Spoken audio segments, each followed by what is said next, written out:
puis la communauté de pratique sur les MGF. Ensuite, nous allons introduire nos experts qui ont aussi leur présentation de leur côté. Jusque-là, Monsieur Joanny Bastelet va nous rejoindre, mais nous allons commencer avec Sokna Fall, qui est thérapeute en France, et Marie-Justine Diallo, médecin en Guinée. Ensuite, nous allons parler de cette discussion. Vous pourrez poser des questions et si vous voulez, et nous allons continuer notre discussion. Suivant. Alors, pour parler de quelques règles de la maison, nous voulons que vous gardez votre micro en mute pour que nous nous entendons bien. Nous entendons les orateurs qui sont de l'autre côté.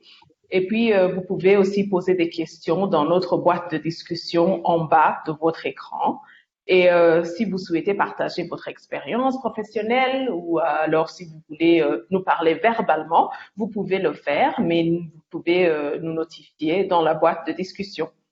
Et puis, il faut vraiment qu'on respecte les uns les unes les autres, mais ça déjà, nous le savons. Suivant, Lucie. Alors, pour parler de la communauté de pratique en général, c'est un groupe de personnes qui partagent une préoccupation ou alors une passion pour quelque chose qu'elles font et on apprend, on s'améliore en interagissant régulièrement et en travaillant ensemble. Donc voilà, c'est ça ce que nous faisons même pour la communauté de pratique sur les MGF. C'est un projet qui est soutenu par le programme conjoint UNFPA-UNICEF sur les MGF. C'est un programme qu'on appelle Bâtir des ponts entre l'Afrique et l'Europe pour lutter contre les MGF. Alors même si on se focalise sur l'Afrique et l'Europe, en réalité, notre groupe est ouvert à tout le monde. N'importe où que vous soyez, que vous habitez, vous êtes le bienvenu. Et les MGF constituent un problème mondial, c'est ça la base en fait de notre projet et ça nous concerne tous et ça concerne tous les continents. Suivant. Alors, construire des ponts entre les parties prenantes à la lutte contre les MGF dans de différentes régions et secteurs, c'est ça ce que nous voulons faire.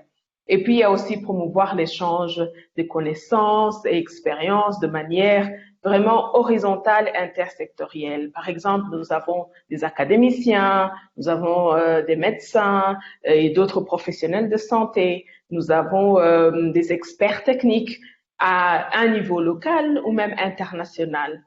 Et nous aussi, nous voulons rendre disponibles les techniques et les outils et les informations que nous échangeons. Identifier les bonnes pratiques, bien sûr. Si on apprend qu'il y a une bonne pratique qui marche dans un pays, est-ce que c'est possible qu'on essaye de voir si ça peut se faire aussi dans un autre pays? Et puis, ce que nous voulons, c'est améliorer la qualité de la prévention et de la gestion des MGF en général. Suivant, Lucie. Alors, c'est un peu comme ça que nous travaillons, multisectoriel, ça veut dire que nous avons des personnes qui sont dans des secteurs différents, des professionnels de santé, des académiciens, des experts techniques. Et nous sommes une communauté qui fait un échange assez horizontal. Et aussi, nous avons une sorte de collecte d'intelligence et de données, d'informations, donc une intelligence collective, et un apprentissage aussi mutuel. Ça veut dire qu'on apprend des uns des autres dans notre groupe, mais avec d'autres outils qu'on utilise aussi.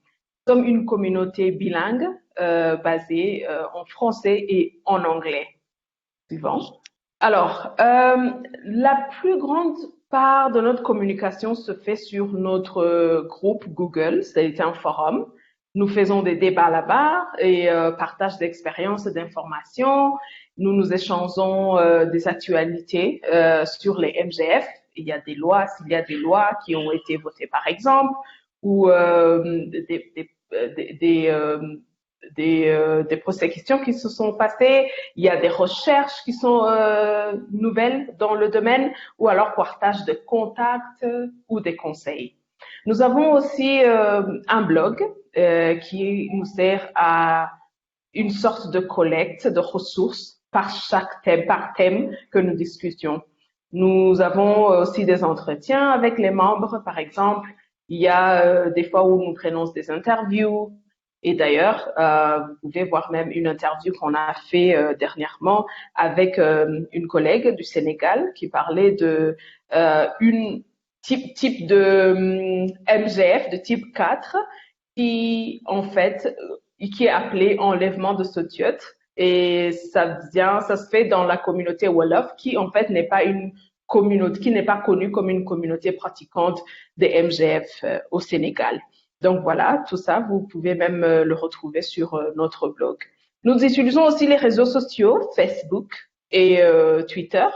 Nous faisons des webinaires comme celui-ci. Il y a d'autres webinaires que nous avons fait même avant, qui sont justement sur le blog. Mais à chaque fois qu'on peut, nous faisons aussi des réunions ou des rencontres entre membres pour que nous nous retrouvions entre nous et faire un échange. Bien évidemment, c'est pas évident dans ce temps de Covid, mais ça se fait de temps en temps. Il y a des conférences, des séminaires et des rencontres entre les membres. Suivant. Alors, à chaque fois que nous avons une discussion thématique, nous invitons des experts pour parler un peu de leur expertise et de partager. Donc, à chaque mois, nous avons une discussion spécifique. Santé mentale et bien-être, ce qui est ce que nous sommes en train de discuter là maintenant. Dans le passé, nous avons parlé de la religion et MGF, ou alors MGF de type 4 et loi et MGF. Et aussi, nous parlons des cas qui sont ou des contextes vraiment courants, genre l'économie et les facteurs qui peuvent affecter la lutte contre les MGF. Nous avons aussi parlé d'ailleurs de la pandémie que nous faisons face aujourd'hui, Covid-19, et comment elle affecte les efforts que nous fournissons pour lutter contre les MGF. Donc voilà, et tout ça, vous pouvez les retrouver sur notre blog et bientôt, évidemment, sur notre site. Alors, il y a des ressources, il y a des notes thématiques que nous produisons à chaque discussion. Et puis, il y a aussi des résumés que nous faisons à la fin de chaque discussion. Et tout ça, ça constitue une sorte de collecte d'intelligence collective que vous pouvez toujours partager d'ailleurs avec vos réseaux et amis. Suivant. Alors, l'OMS définit la santé comme c'est plus un état physique. Elle comprend aussi le bien-être mental et social. Et c'est pour cela que, en fait, nous voulons avoir cette discussion aujourd'hui pour parler des conséquences des MGF que les MGF ont sur les survivantes, mais d'une façon vraiment holistique. Quelles conséquences des MGF ont-elles sur la santé mentale des filles et des femmes concernées et comment prendre en charge les complications psychologiques des MGF? Parce que la plupart des fois, les solutions ou même les soins qui sont là, ils se focalisent plus sur les aspects physiques, mais pas les aspects mentaux. Et comment améliorer l'accompagnement psychologique des filles et des femmes vivant avec une mutilation génitale féminine. Suivant, Lucie. Alors, nous savons très bien que, en fait, les MGF peuvent avoir diverses conséquences pour les filles et pour les femmes. Et ça, c'est en termes de santé mentale, à court terme ou à long terme. Il n'y a vraiment pas une façon de dire que des conséquences psychologiques sont systématiques ou alors universelles. C'est différent d'une personne à l'autre et suivant leur contexte de vie où elles sont. Il y a plusieurs facteurs qui influencent si les conséquences peuvent être sévères, à court terme ou à long terme. C'est des caractéristiques sociodémographiques, par exemple, l'histoire individuelle, les mécanismes de défense personnelle, l'âge, le moment ou même l'expérience de l'excision. Mais il y a aussi la prise ou l'accès aux soins. Tout ça peut faire que les personnes ont des conséquences vraiment différentes et c'est personnalisé. C'est pour ça qu'il faut voir chaque personne et accompagner chaque individu de leur propre façon. Suivant. Et nous avons aussi qu'il y a un renforcement mutuel des complications psychologiques et physiques des MGF. Il y a en fait une étude psychosexuelle que nous avons fait avant qui montre aussi que il y a un manque de données sur les services de santé mentale pour les survivantes des MGF, surtout en Afrique.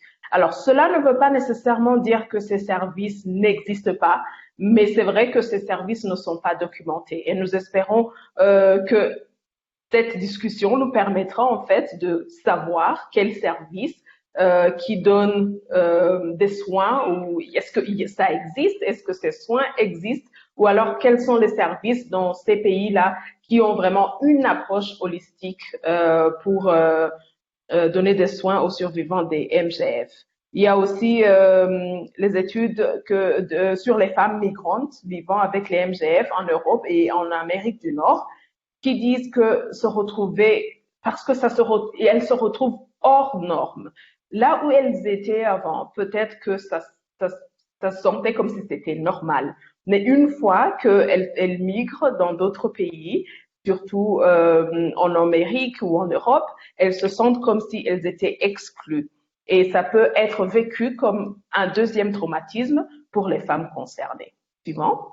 Alors, je vais passer la parole à notre collègue Fabienne Richard, qui est aussi directrice de GAMS Belgique, pour introduire nos orateurs, nos experts et faire la modération de cette discussion. Il y aura aussi Stéphanie qui va nous aider avec des questions quelque part vers la fin des présentations de nos experts. À toi, Fabienne. Merci beaucoup, Cynthia. Donc, nous sommes, je vois sur le compteur, 51 personnes. Donc, voilà, ce n'est pas mal. Je pense que des gens vont encore nous rejoindre. Donc, pour ceux qui nous rejoignent maintenant, juste pour rappeler qu'il y a 3 personnes qui vont parler, je vais les présenter une à une. Donc, on commencera par Sokna Fall, ensuite Johanny Bassolé, s'il arrive à nous rejoindre parce qu'il avait des problèmes techniques, mais ensuite, il y aura Marie-Justine Diallo. Voilà, donc 3 personnes de terrain, vous verrez, qui ont des choses différentes qui se complètent à nous communiquer. Et je leur ai demandé, voilà, de bien respecter le temps de parole de 15 minutes pour qu'ensuite il y ait vraiment un dialogue, une discussion avec vous, les participantes et participants. Donc, on vous invite dès que vous avez une idée, une question, à l'écrire sur le chat, donc dans la boîte que vous avez voilà, à droite de votre écran. Et ensuite, on modérera, on verra s'il y a plusieurs questions voilà, qui sont du même ordre. On essaiera de modérer au mieux pour que tout le monde ait une réponse à ces questions. Si vous voulez intervenir en live pour faire un témoignage de votre expérience, mettez-le aussi et on verra comment trouver voilà le moment, à quel moment idéal c'est le mieux de le faire. Donc on va commencer avec Sokna. Donc Sokna Fall, elle est thérapeute, victimologue. Ça fait déjà des années qu'elle travaille au niveau clinique dans des consultations individuelles avec les femmes excisées. Donc entre autres dans une unité de soins multidisciplinaires à Paris, à l'hôpital Bicêtre. Mais elle est aussi la vice-présidente de l'association Mémoire traumatique et victimologie que vous devez connaître. J'ai vu qu'il y a des Françaises voilà qui nous suivent avec Muriel Salmona qui est bien connue pour tous ses écrits par rapport à la mémoire traumatique. Ah, voilà, donc sans plus attendre, peut-être je crois que Yoanni est arrivé. On peut couper le micro de Yoanni peut-être? Je pense que je dois changer de caméra, non? C'est ça? Venez voir. Yoanni, s'il te plaît, comme on est en direct, si tu peux juste couper ton micro parce que Sokna allait parler. Voilà, merci. Le temps qu'il fasse les petits essais techniques. Sokna, voilà, merci pour ta patience et tu peux donc commencer, on t'écoute. Merci beaucoup. Donc, on invite tout le monde à couper son micro. Bonjour. Alors, je vais juste vous parler de la façon dont on travaille à l'hôpital de Bicêtre dans notre unité de soins des femmes excisées. Diapo suivante d'ailleurs. Alors, je voulais dire que diapo suivante, non? Alors, j'espère que ça va, que vous allez m'entendre parce que je vois qu'il y a souvent des problèmes de réseau qui ont besoin d'être corrigés. Ça s'affiche sur mon ordinateur. Est-ce que je peux avoir la diapo suivante? Ah, il faut que je parle plus fort, d'accord. Je ne sais pas comment je vais faire. Je m'approche déjà. Là, c'est mieux, comme ça? Vous m'entendez Oui, mieux? oui, c'est bon. Ok, d'accord. Oui, alors juste pour présenter rapidement notre lieu où je travaille, Bonjour c'est une alors. unité de soins. Oui, Bonjour. bonjour. Yoanni, s'il te Donc, plaît, comme on a commencé, qu'on est en live, si tu, voilà, on a vu que ça marchait, si tu peux juste couper, s'il te plaît, ton micro et on le remettra quand ce sera ton moment, parce qu'autrement, on a du mal à entendre. Voilà, merci. À tout à l'heure, hein, Yoanni. donc, je voulais juste rapidement présenter le contexte où je travaille, qui est donc l'unité de soins de l'hôpital de Bicêtre. Le point que je voulais souligner, c'est qu'on était au départ une unité de chirurgie, de réparation de l'excision, et puis qu'on est devenu une unité de soins pour les femmes excisées, ce qui est important parce que on s'est rendu compte que la chirurgie, pour le dire rapidement, n'était pas la réparation. Alors j'ai fait une erreur, j'ai écrit évoluant depuis 10 ans, mais en fait ça fait. Je pense qu'elle a un problème de Wi-Fi qui s'est coupé. On la récupère. Voilà, on va peut-être attendre une minute qu'elle se reconnecte. Là, donc peut-être en attendant que Sokna se reconnecte, je vais présenter les deux prochains invités. Comme ça, voilà, on avance un petit peu. Donc nos deux prochains invités, on aura Johanny Bassolé, qui est psychologue clinicien à l'hôpital Yalgado. Donc c'est un grand hôpital à Ouagadougou, au Burkina Faso, et qui a eu l'occasion de commencer aussi des groupes de discussion avec des femmes excisées, qui nous partagera voilà des idées par rapport au conflit intergénérationnel. Et puis ensuite, on aura Marie-Justine Diallo, qui est médecin, qui travaille à Conakry, donc en Guinée. Et elle travaille pour l'association Fraternité médicale Guinée, qui est engagée depuis plusieurs années sur le champ de la santé mentale. Donc c'est pour ça qu'on trouvait ça intéressant qu'il soit là aujourd'hui. Et au départ, pas seulement sur les mutilations génitales, mais sur les autres champs, voilà, la schizophrénie, aussi les questions d'épilepsie, enfin toutes les questions qui pouvaient être liées aussi à avoir un impact sur la santé mentale des gens. Et ces dernières années, ils ont pu, elle vous partagera son expérience aussi de quelle manière ils appréhendent la question de l'excision et de la santé mentale en médecine générale. Voilà. Et donc après, vous pourrez poser vos questions. Alors, est-ce que Sokna nous a rejoint? Oui, Oui, ah voilà, super. Donc, en attendant, j'ai présenté Joanie et Marie-Justine. Donc, voilà, bien, on je te suis laisse la désolée, parole. Ça va. problème de. J'ai Ah, l'impression d'être au journal du 20h. Tu vois, quand il y a le reportage qui vient pas et que tu dois, voilà. c'est Donc, ça, voilà. voilà. Alors je sais pas ce Donc, que vous avez entendu du coup. tu étais juste en train Euh, de dire que, voilà, que en fait, ça fait 14 ans, oui, on a oublié de faire la petite modification, ça fait 14 ans que ton unité existe. Voilà, qu'il y a voilà. une petite Et frappe dans la. donc en mettant, enfin, juste en soulignant que c'est une unité qui a été pensée depuis le début par sa créatrice, le docteur Emmanuel Antonetti, comme une unité pluridisciplinaire où chaque intervenant, donc aussi bien le médecin, la psy et la sexologue, et éventuellement le chirurgien ou la chirurgienne, ont le même statut dans la réflexion et dans l'intervention auprès des femmes. Dia suivante.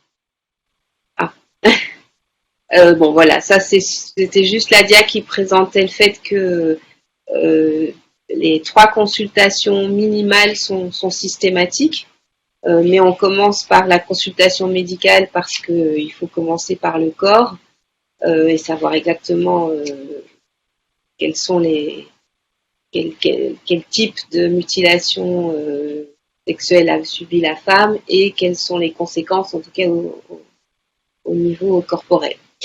Diapo suivante. Alors, la première consultation psy, donc qui intervient après la consultation médicale, qui est aussi la première consultation dans l'unité.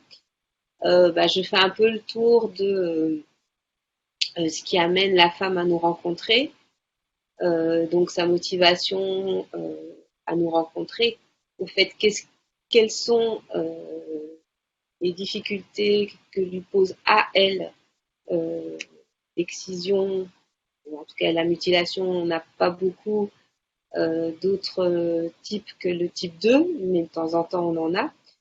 Mais en tout cas, quel est le type de problème qu'elle rencontre dans sa vie? Comme le disait Cynthia tout à l'heure, je commence par ça parce que chaque femme a un vécu différent, une histoire différente, et que si je préjuge des difficultés qu'elle a, je risque de passer à côté de sa difficulté à elle.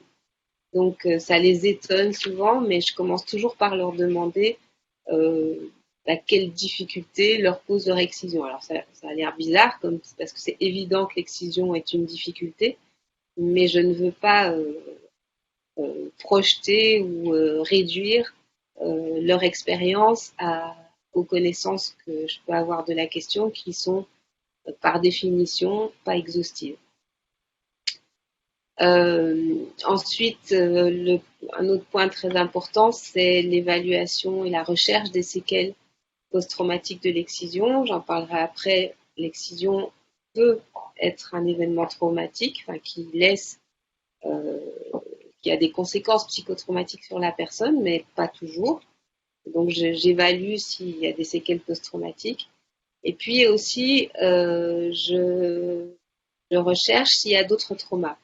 Parce qu'on s'est rendu compte que beaucoup de femmes venaient se plaindre ont des conséquences de l'excision sur leur sexualité. Et quand on allait un petit peu plus loin, on découvrait qu'il y avait eu beaucoup d'autres traumas sexuels qui avaient un rôle tout aussi important sur leurs difficultés sexuelles que l'excision, voire parfois plus important.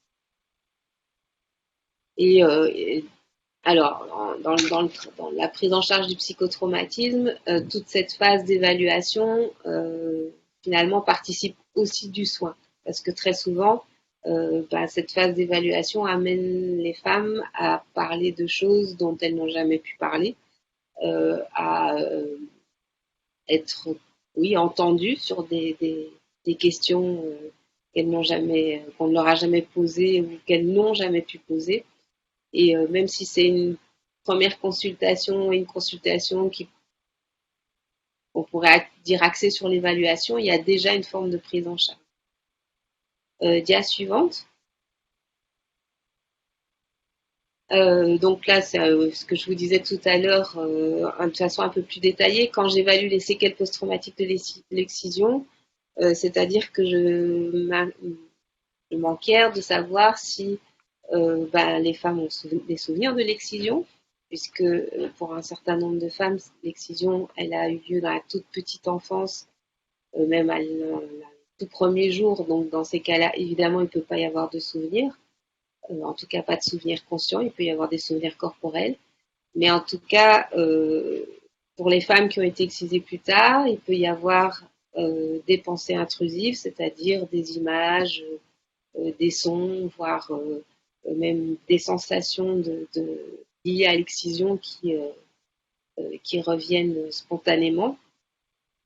Je peux aussi rencontrer des femmes qui ont, et ça c'est très très très très fréquent, des femmes qui ont des comportements d'évitement qui sont typiques du traumatisme et qui sont liés à l'excision, c'est-à-dire évidemment beaucoup de comportements d'évitement liés à la sexualité et à la zone sexuelle. Il peut y avoir même des réactions phobiques. Je repense à une femme qui ne supportait pas la vue de la viande parce que aussitôt ça reconvoquait des images liées au sang, à la scène traumatique de l'excision. Et puis il peut y avoir des cauchemars qui reviennent aussi dans certains contextes. Évidemment, comme toute expérience traumatique liée à l'intervention d'un autre humain, il y a un impact aussi sur l'estime de soi. Et puis, il y a la recherche d'autres traumas. je disais tout à l'heure qu'il y en a beaucoup qui sont associés à l'excision, enfin, plutôt que nos patientes ont par ailleurs vécu. Alors, ce qui ne veut pas dire que toutes les femmes excisées ont vécu d'autres violences. On sait que les femmes vivent beaucoup de violences. Mais en tout cas, les femmes qui viennent nous voir parce qu'elles demandent de l'aide ont, dans leur majorité, connu d'autres violences sexuelles que l'excision. Et juste à cet égard, il y a une difficulté, je trouve, c'est que souvent on parle de la vie sexuelle, des difficultés sexuelles des femmes excisées, sans vérifier. On parle bien de femmes qui ne sont pas, par exemple, dans des mariages forcés et qui donc ont d'autres raisons très importantes qu'il faudrait d'abord traiter avant uniquement de désigner le fait qu'elles soient excisées. Diapo suivante.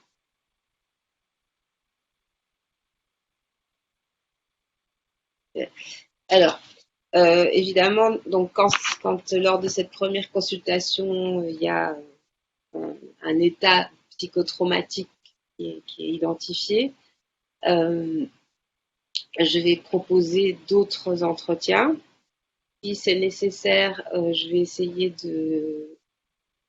d'adresser les patientes vers les assistantes sociales, des associations qui peuvent soutenir ces femmes. Et bien que je ne sois pas dans le contexte idéal pour la prise en charge du psychotraumatisme, parce qu'à l'hôpital, je ne vois pas les femmes très souvent. En fait, souvent, je n'ai pas d'autre choix que de leur proposer quand même cette prise en charge, parce que c'est pas facile de trouver, même en Europe, une orientation adaptée pour ces patients. Soit parce qu'il n'y a pas tant de professionnels que ça qui sont formés au psychotraumatisme, et il y a encore moins de professionnels qui ont une connaissance des mutilations génitales féminines et de leur contexte et de leurs conséquences. Diapo suivante. Alors j'ai surtout fait le PowerPoint pour que vous puissiez prendre quelques documents si vous voulez. Je ne vais pas tout détailler, mais je vais quand même rappeler qu'un événement traumatique, c'est un événement qui a engendré un stress extrême parce que il menaçait l'intégrité physique et psychique de la personne ou éventuellement d'autres personnes. Excusez-moi, j'avais mis un minuteur, mais du coup, je suis un peu décalée à cause de la coupure. Donc qui se sont sentis dans une situation de grand danger pour leur intégrité physique et psychique, ou éventuellement pour celle d'autrui, qui ont eu un sentiment d'impuissance très important. Et diapo suivante. Et évidemment, les mutilations sexuelles féminines ou génitales féminines sont à beaucoup d'égards et de plus en plus, en fait, des événements qui sont susceptibles de faire traumatisme. Parce que, alors j'ai cité Ferenczi sur la définition du traumatisme parce que je l'aime beaucoup, cette définition. J'aime la notion d'anéantissement du sentiment de soi, de la capacité de résister, d'agir et de penser en vue de défendre le soi propre. C'est l'idée d'une situation où on est anéanti dans toutes nos capacités. Et si les mutilations ont tellement de risques de provoquer des psychotraumatismes, c'est entre autres, alors c'est évidemment à cause de la douleur immense qu'elles produisent, mais c'est aussi, et de plus en plus, à cause de l'incompréhension qu'elles suscitent. Diapo suivante, si je me souviens bien. Parce que aujourd'hui, on sait qu'il fut un temps, et je ne dis pas qu'il faut revenir à ce temps, évidemment, parce qu'il faut s'arrêter toutes les mutilations, mais il fut un temps où les excisions avaient lieu beaucoup plus tard. Ce qui veut dire que les victimes étaient des personnes qui avaient déjà, pour parler un peu psy, un moi un peu constitué, une personnalité qui avait déjà pu se construire. Aujourd'hui, la plupart des victimes d'excision ont été excisées toutes petites, étant donné que les personnes qui excisent ou les familles euh, ne souhaitent pas que ça soit connu le moment où se pratique l'excision, puisque c'est interdit maintenant dans beaucoup de pays, puisque de manière générale, il y a toutes les connaissances sur le fait qu'on ne fait pas toujours du bien à son enfant quand on le mutile. De plus en plus, les victimes sont mutilées de petits enfants sans qu'on en parle, parce qu'il faut évidemment pas parler avant que ça ait lieu. Et puis, sans tout ce qui a pu être mis en place dans d'autres contextes autrefois, qui était de prise en charge des excisés. C'est-à-dire qu'on a juste un enfant qui vit un truc atroce, qui comprend pas pourquoi on lui a fait ça, et qui est toute seule avec ce vécu-là, parce que en plus on fait toujours bien attention de mettre à distance les personnes les plus secourables. C'est rare que les mères soient présentes, et du coup on a un cocktail détonnant, je dirais, qui réunit toutes les conditions pour que la personne euh, déclenche un psychotraumatisme, dont on sait, ce qui est noté dans la DA, là, dont on sait qu'évidemment, plus la victime est jeune, plus elle est isolée, plus elle est vulnérable, plus elle est dans l'incompréhension de ce qui se passe, plus il y aura des conséquences post-traumatiques. Et j'ai fait la différence entre le traumatisme et ses conséquences, c'est-à-dire qu'il y ait des traces encore longtemps après. Diapo suivante. Ah, oui. Donc, je disais tout à l'heure, je vais essayer d'évaluer l'impact traumatique de la mutilation, ce qui veut dire que je vais aussi beaucoup m'attacher au contexte de ces mutilations. Évidemment, les conséquences vont être pires si, comme bien souvent, en tout cas pour nos patientes, cette mutilation est arrivée dans un contexte de maltraitance, d'abandon, de décès parental. J'en parlais tout à l'heure de secret, d'interdiction d'en parler, donc qui empêche l'enfant de trouver des ressources par rapport à sa souffrance. Un enfant, normalement, dans une situation normale, quand il souffre, il doit pouvoir s'adresser à des aînés qui vont le comprendre et le protéger. Et puis, il y a des mutilations qui, elles, par contre, sont souvent plus tardives et qui sont aussi extrêmement traumatiques. Je parle toujours parmi nos patientes qui sont en prévision d'un mariage forcé. Et là, étant donné les lois françaises, c'est des jeunes femmes qu'on rapte, ou en tout cas à qui on impose un voyage, ou qu'on incite fortement à un voyage au pays des vacances, qui ont pour conséquence immédiate une mutilation très violente, puisqu'il faut que, évidemment, comme c'est une adulte, plusieurs personnes la maintiennent en vue du mariage forcé. Donc là, il y a un double traumatisme, voire un triple, puisqu'il y a évidemment la dimension de trahison très très grave. Diapo suivante. Alors ça, c'était juste pour indication, les résultats d'une étude qu'on avait fait, pas du tout en 2006 d'ailleurs, mais entre 2007 et 2012, quand on était à l'hôpital de Montreuil, où on avait donc fait une petite étude sur nos patientes, et on avait constaté qu'il y avait pour 75%, presque 75% des patientes, d'autres traumas, dont 74% de mariage forcé, 63% d'agressions sexuelles avant l'âge adulte, qui en soi n'a rien de... Enfin, là où ce n'est pas étonnant, c'est qu'on sait que les agressions sexuelles sont majoritairement commises contre les enfants. Ça, c'est universel. Et puis, il y avait un certain nombre de patientes qui avaient, en plus de tout ça, parce qu'évidemment, il n'y a malheureusement pas d'exclusive, hein, c'est pas parce qu'on a été victime, même au contraire, c'est pas parce qu'on a été victime de maltraitance qu'on n'est pas victime de mariage forcé ou en plus de violences politiques. Et ça, c'était les chiffres donc de notre étude à Montreuil. Aujourd'hui, on tient plus, on tient plus aussi rigoureusement nos statistiques, mais je vois toujours beaucoup de femmes qui, en plus de l'excision, ont subi d'autres violences. Diapo suivante. Alors, juste un petit mot sur justement les conséquences psychotraumatiques d'un événement. Je ne détaille pas ce que j'ai noté parce que j'ai un peu perdu le temps. Mais bon, ce qui me paraît très important, c'est de retenir que quand on vit une expérience choquante, il y a un mécanisme biologique de sauvegarde qui se met en route, qui va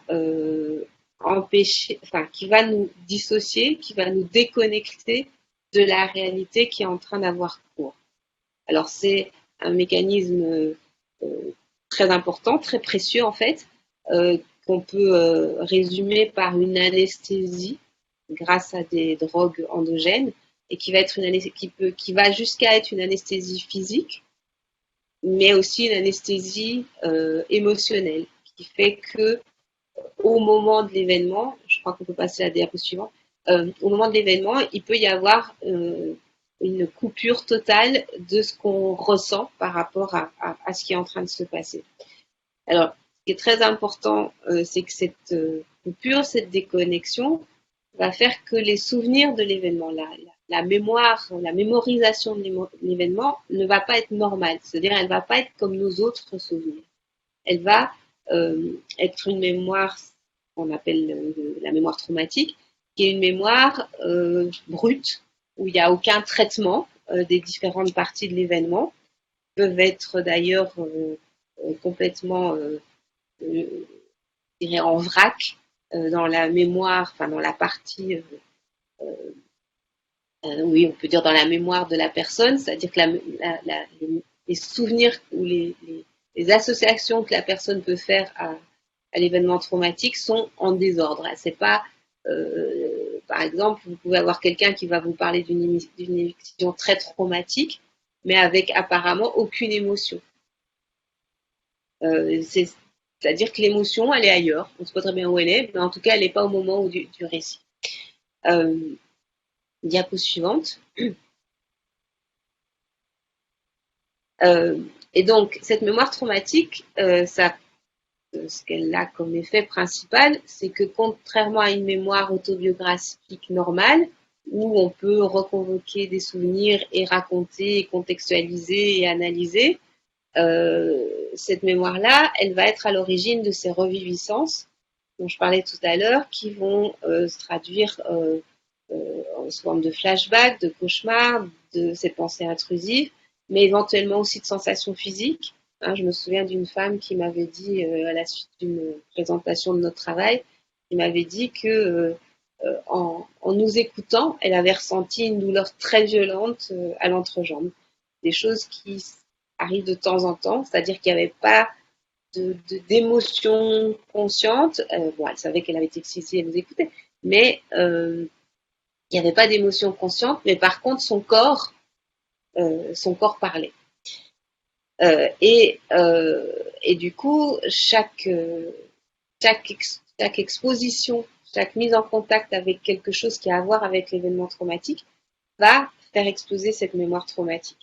Et chaque exposition, du coup, ça va être, comme je l'indique là, par exemple les premiers rapports sexuels, un examen gynécologique, en particulier d'ailleurs à cause de la position gynécologique pratiquée, en tout cas habituellement en France. Je sais que dans d'autres pays, les examens gynécologiques ne se passent pas toujours sur la table de gynécologie jambes ouvertes. Moi, j'ai des nombreuses patientes qui ne supportent pas l'examen gynécologique parce que ça les met tout de suite dans un état parfois qu'elles ne parviennent pas à identifier, mais un état d'angoisse, un état très, très difficile. Donc, diapo suivante. La façon dont les victimes peuvent se débrouiller pour vivre malgré cette mémoire traumatique incontrôlable, c'est essentiellement les comportements d'évitement.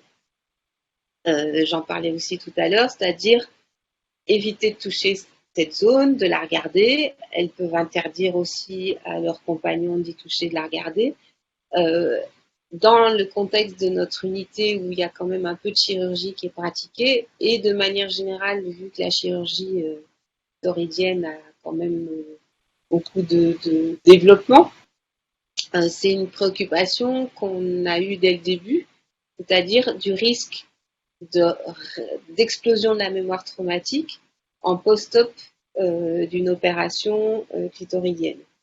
Et je ne suis pas médecin, et j'ai découvert, et j'ai travaillé avec des médecins qui étaient attentifs à cette question depuis le début, à la douleur, et j'ai découvert avec, j'avoue, horreur, que dans beaucoup de services de chirurgie du clitoris, on n'a pas un protocole antalgique très puissant en post-op. Et donc, régulièrement, je reçois des personnes qui ont été opérées ailleurs, qui ont souffert en post-op, et un certain nombre d'entre elles ont vraiment eu l'impression de revivre l'excision. Ça, c'est un point qui me paraît quand même important à souligner. En conclusion sur ces comportements d'évitement, ces femmes peuvent aussi, et ça c'est quelque chose qu'on voit avec les jeunes femmes, qui peuvent éviter toute sexualité, toute conversation, tout ce qui peut concerner cette zone-là, de peur d'être confrontée à quelque chose qu'elle ne pourrait pas supporter. Diapo suivante.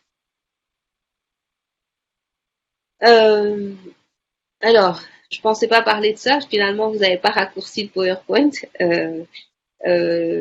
Alors, quand les personnes ont été victimes d'un événement traumatique, donc il y a eu ces mécanismes de drogue androgène qui leur ont permis de mettre à distance, de se déconnecter de l'expérience. Mais quand les comportements d'évitement ne sont pas suffisants ou quand elles continuent d'être exposées tout le temps, ce qui est le cas par exemple dans un mariage forcé par rapport au traumatisme des viols, l'organisme va réagir en essayant d'augmenter le niveau de déconnexion, donc de dissociation, d'anesthésie émotionnelle.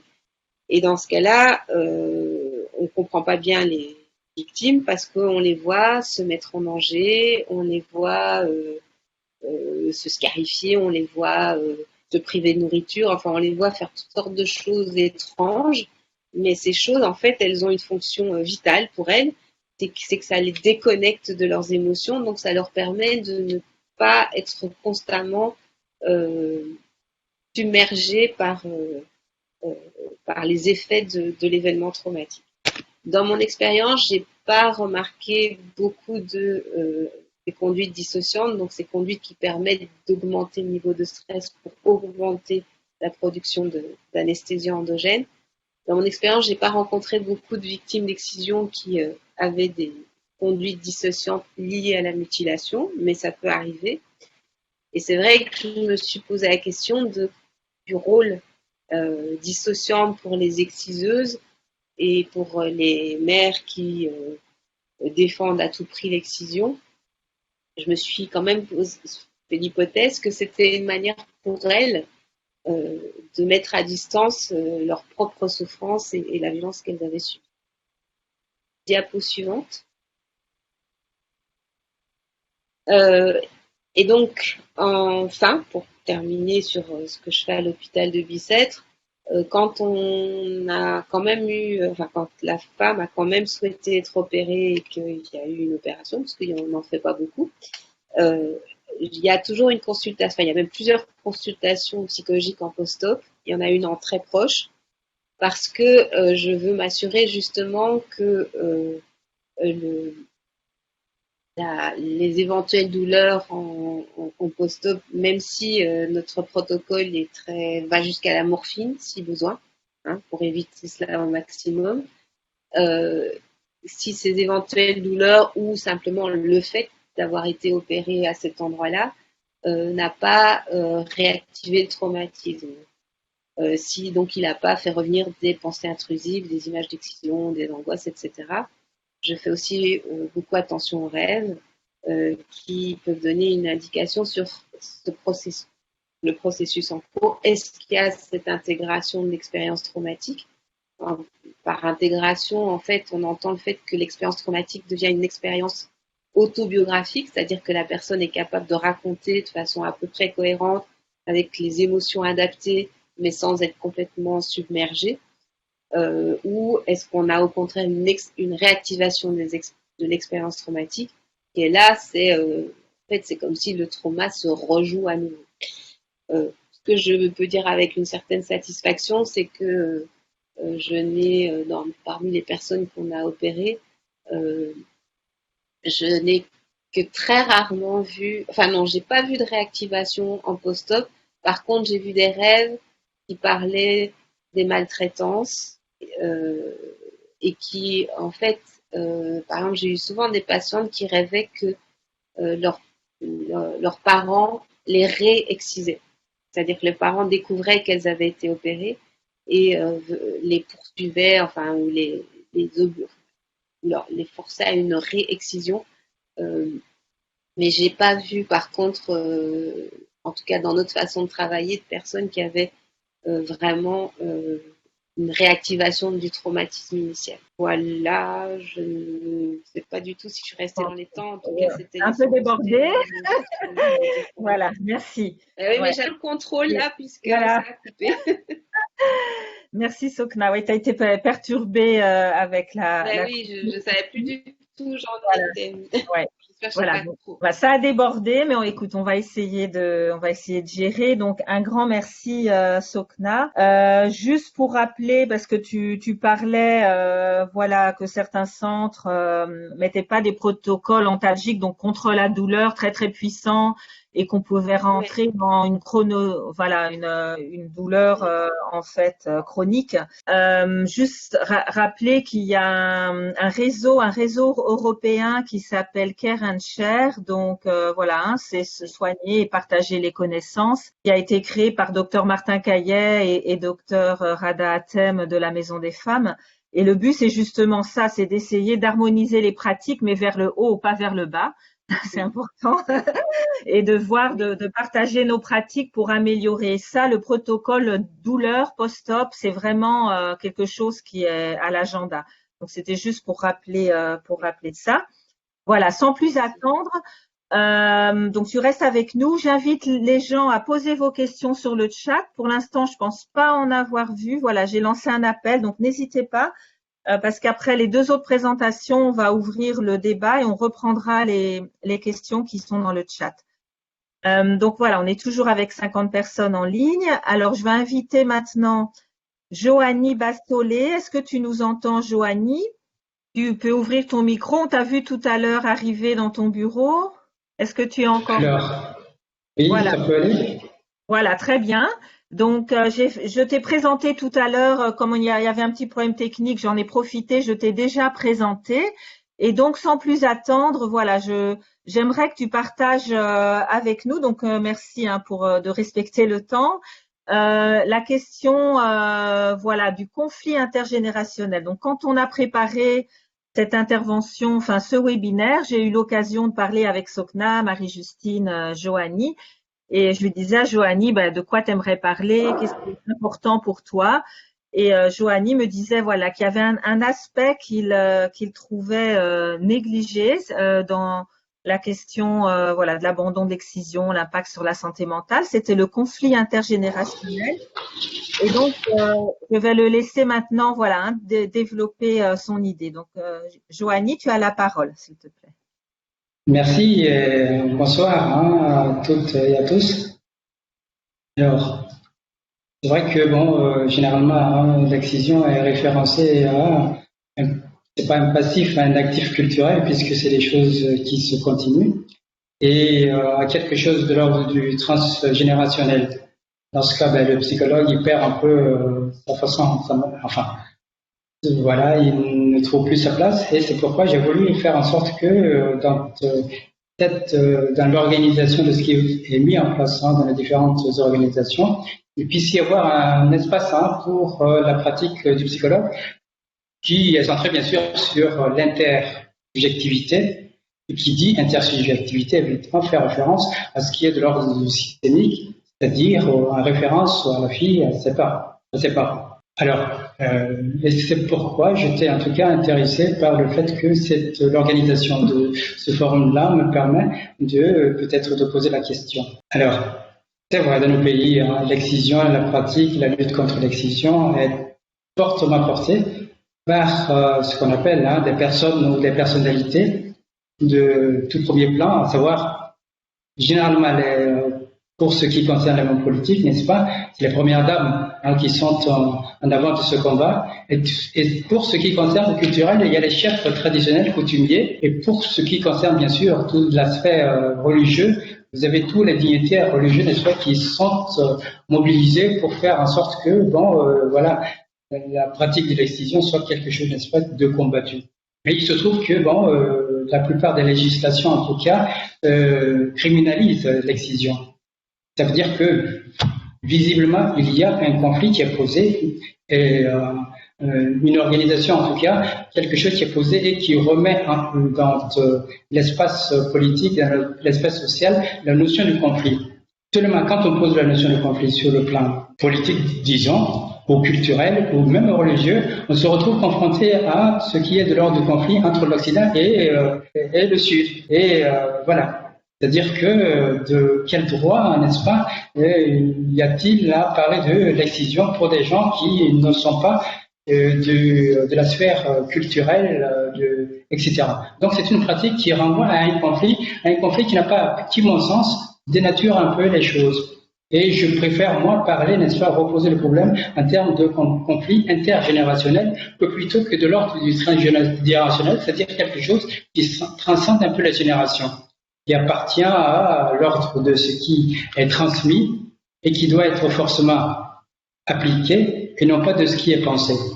Alors, pour introduire, je vais peut-être relever un exemple qui m'a été donné, qui m'a permis de préparer en somme mon intervention, à savoir, c'est un cas que m'a rapporté une collègue qui travaille avec moi actuellement et qui a reçu il y a peut-être un an et demi, qui a reçu une jeune dame, n'est-ce pas, d'une trentaine d'années et qui venait d'être, voilà, elle avait eu une reconstitution du clitoris, n'est-ce pas, en France, en profitant de ses études, de la fin de ses études, pour faire cette intervention-là. Il se trouve que cette dame a été référée à ma collègue en question, qui est thérapeute, a été référée par un gastrologue qui, depuis un certain temps, s'occupait de cette dame pour des raisons vraiment fonctionnelles. C'est quoi? C'est le sommeil, c'est l'appétit, tout ce qui tourne autour de la nourriture. Peut-être le fait que cette dame avait des maux d'estomac, etc., se plaignait de douleurs récemment, et avait des sortes de tocs, des manies, c'est-à-dire le manie de se laver les mains tout le temps. Alors, petit à petit, au fil des séances, est venue la question de l'excision et la question de la réparation. Alors, et cette dame en question va dire que oui, mes symptômes, je me suis rendu compte que mes symptômes, c'est à partir du moment où je me suis fait réparer, j'ai fait refaire la reconstitution du clitoris, que tout ça m'est arrivé. C'est-à-dire qu'à un moment donné, elle s'est sentie bien, elle s'est sentie dans une joie extrême, à tel point qu'elle avait du mal à contrôler ses émotions. Alors, et au fur et à mesure, elle est rentrée dans le cycle de se sentir complètement envahie par la panique, par une peur panique de voir des perles. Vous savez, en Afrique, les perles, toutes les femmes, les filles portent des perles, cheveux autour des reins, etc.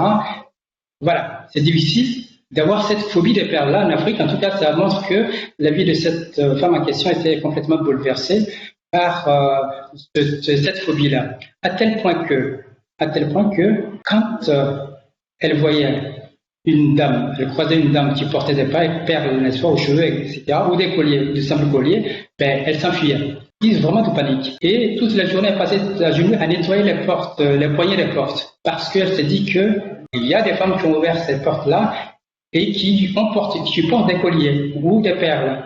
Donc en fait, elles se sentent vraiment en panique devant l'éventualité d'être confrontées à la vue, au toucher des perles. Voilà. Et petit à petit, n'est-ce pas, va venir donc elle réfère l'ensemble de l'irruption de ces émotions-là et de ces comportements d'évitement et de phobie à l'instant où elle s'est fait reconstituer et reconstituer le clitoris. Elle n'en a parlé à personne, pas à ses parents, ni à ses partenaires sexuels. Là. Jusque-là, elle n'en parle pas. Effectivement, avec le confinement, ou en tout cas, les entretiens se sont arrêtés avec la collègue en question. Et tout dernièrement, elle l'a rappelé pour dire, voilà, je vais reprendre contact avec tout ce qui étant, entre parenthèses, la dame a bien voulu, sur questionnement, sur demande de la collègue là, on parle de son histoire. Ça veut dire que c'est quelque chose qu'elle-même l'a souhaité parce que ça pourrait vraiment être un témoignage. Donc, elle-même, elle ne voulait plus du tout revenir au Burkina Faso. Il a fallu que son père insiste, lui fasse pression pour qu'elle revienne au Burkina Faso. Parce que elle ne pouvait plus du tout voir sa famille, les membres de sa famille, n'est-ce pas? Et quand elle est rentrée, elle vit cloîtrée chez elle. Elle travaille. Et dans son lieu de travail, de service, elle passe son temps à nettoyer les portes, les cogner les portes. Et mais tout ce qui concerne l'aspect social, c'est-à-dire aller au mariage, aller aux cérémonies de baptême, aux funérailles, etc., tout ça, n'est-ce pas, portail, tout ça, c'est quelque chose qui n'existe plus pour elle dans la vie. Il faut dire que depuis longtemps, elle s'est rendue compte qu'elle ne portait plus elle-même de collier. Pas de boucle d'oreille, pas de collier, pas de chaîne, pas de choses comme ça. Et donc, elle s'est rendue compte. Et c'est là qu'elle revient au fait que de son excision, sa propre excision. Elle en parle. Et c'est là qu'on découvre l'origine de cette phobie, en tout cas, entre guillemets, l'origine de cette phobie des perles. Elle en reparle. Elle avait 3-4 ans quand on l'a amenée pour exciter avec ses cousines. Et donc, elle s'est retrouvée complètement empoignée et maîtrisée par une tante qui l'a plaquée au sol et qui l'a appuyée, l'a contenue jusqu'à ce que l'opération se fasse. Et elle se rend compte alors, en racontant cette histoire de l'excision, qu'à ce moment-là, elle portait des perles. Et qu'après son excision, elle est rentrée mutique au village, enfin en famille, c'est les gens de la ville, Elle est rentrée en famille et elle n'a plus jamais voulu porter de collier ni de perles. Ce qui m'amène à dire que, effectivement, la réparation, ça peut être vécu comme la reconstitution d'une scène de crime. C'est-à-dire que tout ce qui a été joué en amont va être revécu. Et c'est là que peut-être qu'on trouve un espace privilégié pour reprendre les choses justement. Pour reprendre les choses à cette occasion-là. Alors, et là, il est évident que cette femme, n'est-ce pas, a vécu dans l'oubli total de ce qui s'était passé. Et c'est là qu'on en revient. Moi, je voudrais parler effectivement de ce déni-là qui existe, qui est toujours présent, aussi bien pour les bébés qui sont excisés que pour les grandes filles et les adolescents qui sont excisés. On dit souvent que pour les bébés, effectivement, les choses sont beaucoup plus calmes, dit-on.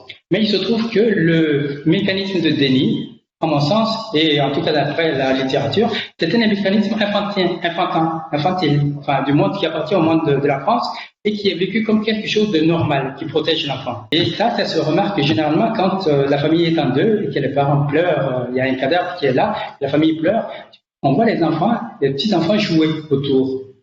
Parce qu'il est évident qu'ils ne peuvent pas se mettre à accepter la réalité de perdre quelqu'un qui compte pour eux. Donc on voit ce déni, n'est-ce pas, qui est un mécanisme normal chez les enfants, mais ce déni n'empêche que ce traumatisme va être porté évidemment par la mère, parce que c'est quelque chose qui dit-on, qui rentre dans l'ordre culturel, et cette culture de l'excision, effectivement, n'est-ce pas, la mère va le porter, et il y aura un impact dans la relation entre la mère et puis cette fille-là. Alors, il y a le déni également, n'est-ce pas, pour les personnes, pour les personnes qui ont plus de 3-4 ans, parce que ces gens-là, n'est-ce pas, lorsqu'ils sont amenés pour l'excision, on leur dit écoutez, c'est pour, on va vous donner des cadeaux, vous allez à une fête, on va vous faire manger de bonnes choses, etc.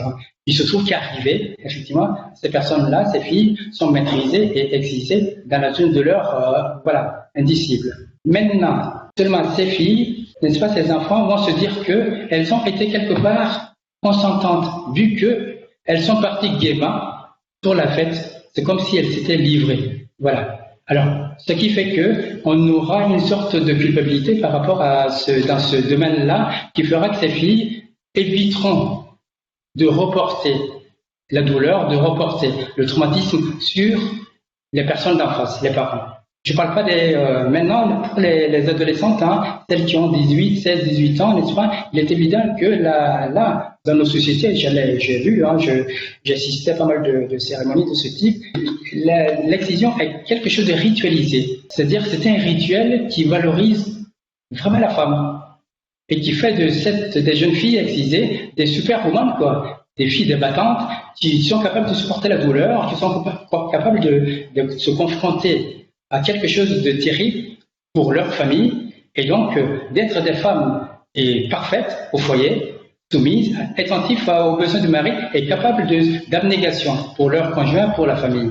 Voilà. Alors, pour moi, tout ça, ça représente, en tout cas, il faudrait que ça représente, moi, des sortes de délits qui, à des moments donnés, parce que effectivement il y a une intervention, parce qu'il y a eu une demande de prise de psychothérapie par exemple, ou médicale, ces dénis-là vont se retrouver en difficulté de survie. Ça va être difficile, n'est-ce pas, de maintenir le couvercle fermé sur la marmite. D'où que, effectivement, les symptômes vont ressurgir, et ces symptômes-là, c'est de l'ordre vraiment du fait que ces personnes vont se retrouver dans la difficulté de parler, d'avoir une relation, une interaction avec la famille. Voilà. Alors, pourtant, on sait que lorsque dans l'espace médical, dans l'espace psychothérapique, on en vient à parler, ce dont on parle, c'est la mère, c'est le père, c'est la manière dont la famille s'est comportée à l'égard de ces filles, n'est-ce pas? C'est ça qui va être mis en avant. La douleur ne va pas être référencée à l'exciseuse ou à qui que ce soit, donc du domaine des ancêtres du transgénérationnel, mais ça va être référencé dans l'intergénérationnel. C'est le père qui est en face là, c'est la grand-mère qui est derrière la mère, n'est-ce pas, qui vont être interpellés comme étant les responsables de ce qui arrive.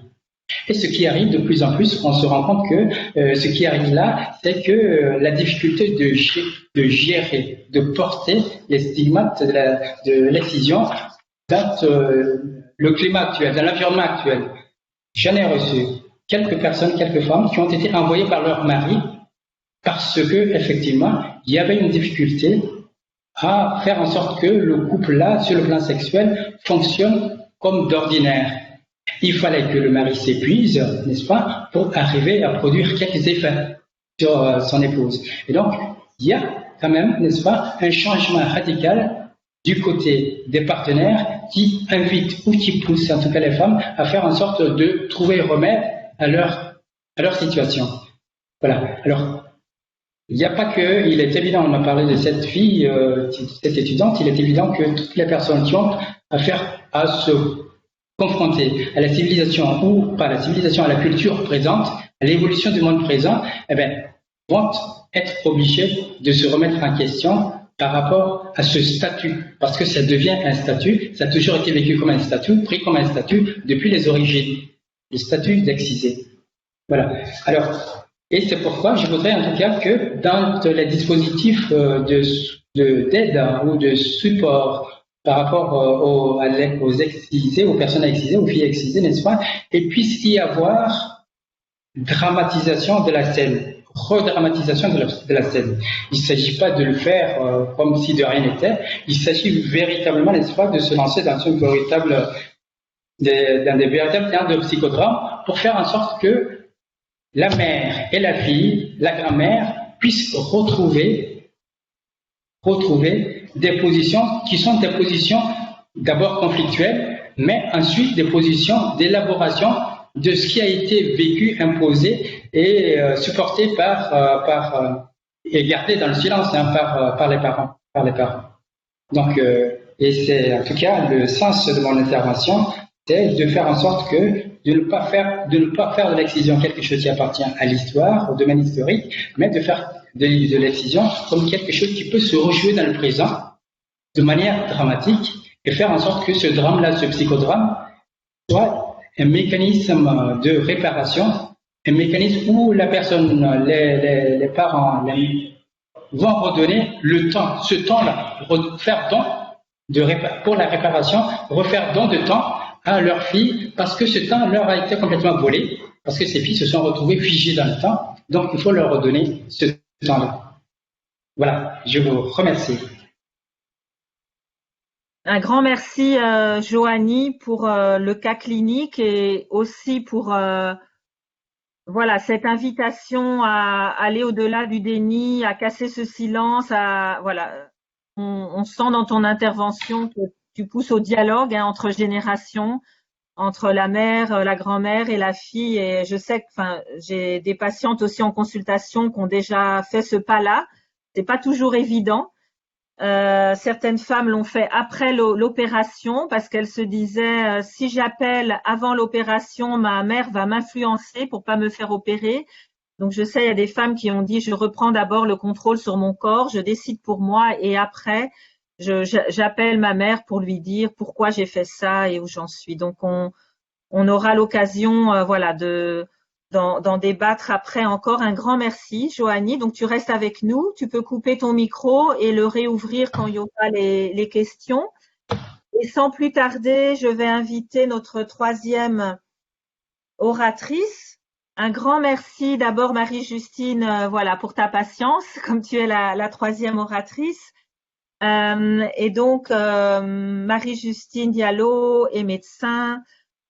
Spécialisée en santé publique. Elle est chargée des programmes de santé sexuelle et reproductive et donc elle travaille à Fraternité Médicale Guinée, comme je l'expliquais tout à l'heure, qui ont toujours eu un grand axe de travail.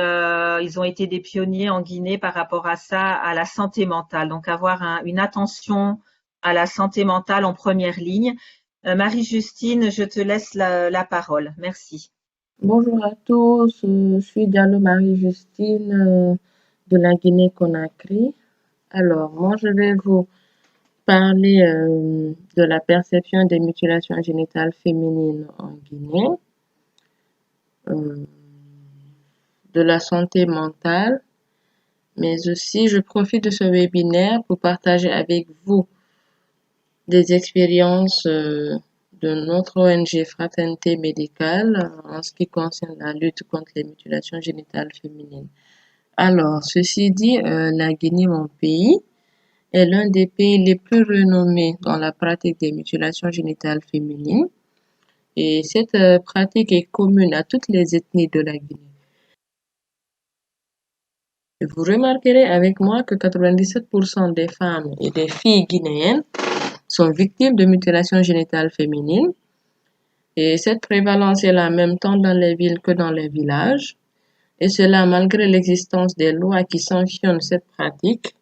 Elle est considérée toujours en Guinée comme une norme sociale.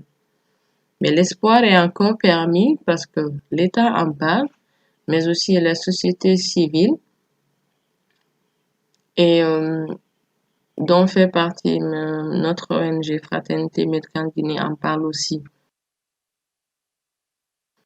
Alors, ce deuxième slide vous met en évidence ici des petites filles qui ont été excisées. Alors, Fraternité Médicale Guinée est une ONG d'assistance médico-sociale créée en 1994, actif dans tout ce qui est développement de centres de santé, développement de centres communautaires, mais aussi Fraternité Médicale Guinée est engagée depuis un quart de siècle dans la lutte contre les mutilations génitales féminines, et cela à travers l'organisation des carnavals, les recherches-actions, la sensibilisation et à travers les théâtres et forums, l'utilisation des médias locaux, mais aussi nous avons favorisé le dialogue intergénérationnel pour en quelque sorte comprendre un peu, voir aussi la perception de ces différentes couches En fait, nous l'avons organisé entre les filles excisées et non excisées. Et nous avons organisé aussi le dialogue intergénérationnel entre les filles et les mères, mais aussi entre les jeunes garçons et les jeunes filles. Ceci nous a permis de comprendre un peu, de voir comment est-ce que ces différentes couches percevaient les mutilations génitales féminines. Mais aussi, ces sensibilisations nous ont permis de reconvertir certaines femmes accoucheuses traditionnelles, exciseuses. Ça nous a permis de les reconvertir en accoucheuses de centres de santé et elles ont carrément arrêté les mutilations génitales féminines. Alors, Fraternité Médicale Guinée, en partenariat bien sûr avec un centre de santé mentale de Bruxelles, a bénéficié d'une formation sur l'approche biopsychosociale propre à la santé mentale. Et cette formation a permis l'intégration de la santé mentale au niveau des centres de santé que couvre Fraternité Médicale Guinée. Cette formation nous a permis d'intégrer la santé mentale dans la pratique de nos soignants et cela depuis l'année 2000.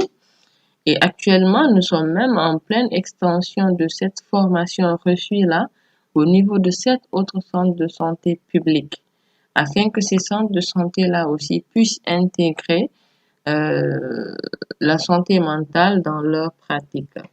Alors, l'approche de santé mentale a une très grande importance parce qu'avec une approche santé mentale, elle permet d'écouter, de dialoguer, mais surtout aussi de prendre en compte les besoins et émotions des patients, mais aussi de leur famille. Et si nous parlons de la transversalité de l'approche santé mentale, l'approche santé mentale est applicable à plusieurs domaines. Par exemple, dans les soins de santé primaire, nous pouvons l'appliquer parce que pour une personne qui vient juste pour une consultation en médecine générale, il a autant besoin d'une approche santé mentale qu'un patient avec des troubles mentaux. D'accord? Nous pouvons appliquer aussi l'approche santé mentale au niveau des activités de promotion et d'éducation à la santé, et cela pour diverses thématiques, par exemple les mutilations génitales féminines dont nous sommes en train de débattre actuellement, mais aussi en ce qui concerne les réfugiés, il est applicable à ce niveau. Mais surtout, l'approche santé mentale est applicable dans tous les problèmes psychosociaux que l'on peut rencontrer dans la communauté. À ceci dit, nous avons 2 vignettes cliniques qui mettent en évidence ici un homme et une femme. Cette femme, c'est une dame de 23 ans issue d'une famille de plusieurs filles, toutes excisées. Et elle a été excisée à l'âge de 7 ans au village. Et après l'excision, elle a tellement saigné les jours qui ont suivi qu'elle a été évacuée d'urgence dans la capitale pour anémie. Et à cet âge, bien sûr, cette jeune dame ignorait les effets de l'excision sur sa santé mentale, mais aussi sa santé physique. Et aujourd'hui, cette dame se plaint de frigidité, d'absence de lubrification. Elle ne voit pas de glaire cervicale, donc elle se dit qu'elle pourra jamais enfanter. Et elle culpabilise à chaque fois qu'elle a un acte sexuel avec son mari parce qu'elle dit ne pas pouvoir satisfaire aux attentes de son mari. Alors, mais aussi, voyant d'autres filles qui se sont mariées au même moment qu'elle et qui ont déjà enfanté, sa plus grande crainte est de ne pas pouvoir enfanter un jour. Alors, cette dame a une santé mentale qui est tellement fragile du fait de la peur, de l'angoisse de ne pas pouvoir satisfaire selon les attentes de son conjoint, mais surtout, sa crainte, c'est est-ce qu'elle pourra donner vie un jour. Alors, cette femme, elle se demande jusqu'à présent, jusque quand son conjoint pourra comprendre et accepter cette situation. et jusque quand elle-même pourra supporter cette situation, ces différentes questions qu'elle se pose et qui n'ont pas de réponse. Et cette seconde vignette parle d'un père de famille respectueux de sa religion, ses coutumes et traditions, mais qui vraiment les convictions ne collent pas du tout, ne cadrent pas du tout avec l'excision. Alors, il a des filles, mais bien sûr qu'il ne compte pas exposer aux mutilations génitales féminines. Mais le malheur de cet homme est que sa famille et son épouse ne partagent pas ses convictions vis-à-vis des mutilations génitales féminines. Et ce père de famille a un travail qui l'amène souvent en mission et pour de longues périodes. Alors souvent quand il est hors du pays, il n'est pas bien, il se sent pas bien parce que il a peur à son insu qu'on fasse exciser ses filles.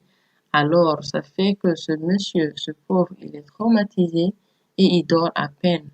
Et cela l'a poussé à prendre une décision de ne plus voyager pendant les vacances parce que les vacances constituent des moments propices pour les cérémonies d'excision. Alors, ce père de famille a une santé mentale fragile. De peur de s'absenter de la maison, ça le perturbe psychologiquement. Et ce père de famille se pose toujours la question de jusque quand va-t-il pouvoir supporter cela? Les mutilations génitales féminines sont fortement répandues en Guinée et les croyances culturelles et religieuses constituent vraiment une forme de pression sur les convictions de la communauté, ce qui rend bien sûr l'abandon de l'excision difficile, mais c'est pas impossible quand même. Alors, la dépression, la peur et l'angoisse chronique observées par les femmes et les filles qui sont victimes de mutilations génitales féminines associées bien sûr à une défiguration génitale, un dysfonctionnement gynécologique, nous amène à dire que l'excision en Guinée demande vraiment une approche holistique. Et donc FMG, forte de ses expériences dans la lutte contre l'excision, de sa collaboration avec plusieurs organisations nationales et internationales, avec pour but bien sûr l'amélioration de la santé sexuelle et reproductive par le biais de la santé mentale, constitue ici un support psychosocial pour ces femmes et ces filles, mais aussi pour toute la communauté. Tout ceci nous pousse vers une piste de réflexion qui est de comment passer à l'échelle. En fait, c'est comment former tous les personnels de première ligne à l'identification et à la prise en compte de la santé mentale, mais aussi quelles sont les modalités pour les psychologues dans un pays où il n'y a vraiment pas une telle filière dans les cursus universitaires, mais aussi la place qu'elle pourrait avoir au niveau du travail communautaire. En fait, la question qu'on se pose à ce niveau, c'est comment le bien-être et la santé mentale peut être soutenu par des acteurs qui ne sont pas du secteur sanitaire et comment favoriser l'entretien individuel mais aussi les activités de groupe. Et l'autre question qu'on se pose, c'est comment organiser les échanges de pratiques cliniques entre les pays, entre le nord, le sud, entre le sud et le sud, mais aussi comment organiser des stages, des échanges de longue durée afin que chacun essaye de partager ses expériences, ses connaissances, ses façons de faire pour vraiment bannir cette pratique de mutilation, la pratique des MGF, quoi. On va démarrer le débat. J'étais en train de lire les différentes questions. Et je vois qu'il y a trois grands groupes. Enfin, j'ai regroupé un peu les questions en trois grands groupes. Alors, voilà.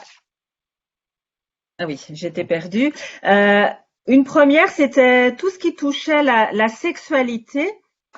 On voit déjà que la manière dont on parle de la sexualité dans les différentes vignettes cliniques, c'était toujours pour satisfaire le mari. Or, la sexualité, ben, c'est aussi voilà le plaisir de la femme. Est-ce que la femme elle-même a du plaisir déjà pour elle-même aussi? Le but, voilà, de la sexualité, c'est pas forcément donner du plaisir au mari. Enfin voilà, il y a aussi soi-même. Donc, comment on travaille ça avec les femmes, son propre plaisir en tant que femme? Et puis, il y avait une autre question sur quand un couple vient en consultation en disant ça marche pas au niveau de la sexualité, comment faire la part des choses entre qu'est-ce qui pourrait être dû à l'excision ou qu'est-ce qui pourrait être dû à toute autre chose dans la vie d'un couple. Et je sais que voilà, en Europe, en France, en Belgique, on a beaucoup de couples qui présentent aussi, qui viennent avec des troubles au niveau de la sexualité. C'est des femmes qui n'ont pas excisé, donc pas toujours tout mettre sur le dos, voilà, de l'excision. Donc une première partie question, voilà, sur la sexualité. Il y avait un deuxième groupe de questions sur comment on forme les psychologues. On voit que certains pays n'ont pas encore de facultés qui permettent de former des psychologues, ou s'il y en a, comment ces psychologues-là sont formés aux questions des mutilations sexuelles féminines. Et puis, il y avait encore d'autres questions par rapport eh bien, aux personnes, aux thérapeutes, aux assistantes sociales, à toutes les personnes qui peuvent toute la journée ou au moins voilà, plusieurs fois par mois écouter et accompagner des femmes excisées. Quel est l'impact sur leur propre santé mentale à eux? Donc là, on a parlé de la santé mentale des filles et des femmes, et quel est l'impact sur la santé mentale et peut-être l'épuisement professionnel ou le trauma secondaire d'écouter toutes les histoires d'excision des femmes qu'on accompagne, ou alors ne pas avoir pu empêcher une excision, aussi avoir accompagné une famille et finalement se rendre compte on n'a pas pu empêcher l'excision. Et ça peut aussi avoir un impact sur soi en se disant mais est-ce qu'il y a quelque chose que j'ai pas fait moi, voilà, ou que j'aurais pu accompagner d'une autre manière la famille. Voilà, donc je répète, une question sur la question de la sexualité, comment elle est vue aussi du question de la femme, de son plaisir à elle. La question de la formation des psychologues. Et la troisième, c'était voilà, nous en tant qu'accompagnants, soignants, mais aussi ça peut être l'accompagnement juridique, social, comment ça va notre propre santé à nous en fait. Voilà, donc je ne sais pas qui veut commencer à répondre. Tokna, je sais pas. Ou... Oui. Moi, je veux bien parler de la sexualité, si vous voulez. Vas-y. Parce que c'est vrai que c'est quelque chose qui nous avait frappé assez tôt quand on a commencé à travailler. C'était que, entre guillemets, l'excision avait bon dos. C'est-à-dire que en tout cas pour ce qui est des situations de couple, on a souvent des situations où on a l'impression que le problème de couple, alors que ça soit du fait d'ailleurs de l'homme ou de la femme, parce que c'est arrivé où on a eu des situations où l'homme ne pensait pas du tout qu'il y avait un problème sexuel lié à l'excision, mais c'était la femme qui le pensait. Mais on a vu beaucoup de situations où l'homme, je dirais, se reposait sur l'excision pour expliquer l'insatisfaction de sa femme.